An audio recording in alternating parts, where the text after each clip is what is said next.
Today we are going to discuss about the liver. First we will discuss about the external features of the liver. This is the liver which I hold in the anatomical position.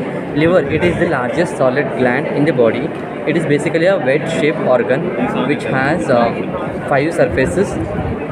It is look like a four-sided pyramid. The 5 surfaces are: this is the superior surface, this will be the anterior surface, this will be the right surface, here it will be the posterior surface, and here downside it is the inferior surface.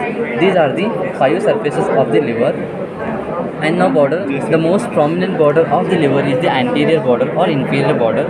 This has the 2 notches over here. This is known as the cystic notch for the gallbladder, and this is the interlobular notch for the ligamentum teres. And the other borders of the liver are not well defined because they have the curvatures. As you can see, we can't differentiate between the anterior surface and the superior surface. It is almost curved here. Similarly, on the posterior surface, we can't differentiate between the posterior and the superior surface. This inferior border separates the anterior surface and inferior surface, and also it separates the right surface and the inferior surface. Now we will discuss about the lobes. The lobes in liver. Lobe is formed due to the ligamentum falciparum. This ligamentum falciparum divides the liver into 2 lobes, that is the right lobe and the left lobe. On backside, the lobes are divided on the basis of these ligaments. This is the ligamentum venosus, and this will be the ligamentum teres. This is the anatomical division of the lobe. Now we will discuss about the physiological division of the lobe.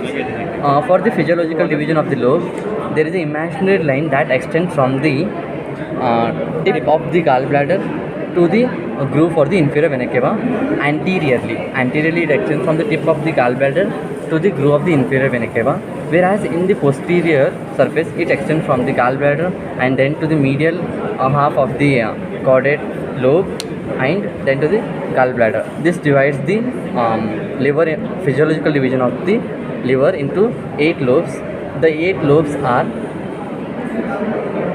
right lobe further divided into anterior and posterior, whereas the left lobe is divided into medial and lateral.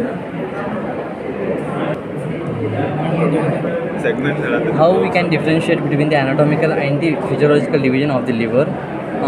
In the anatomical division of the liver, these 2 lobes, that is the caudate lobe and the quadrate lobe, lies on the right lobe of the liver, whereas in the physiological division of the liver, these 2, not the whole, the medial half of the caudate and quadrate lies on the left lobe.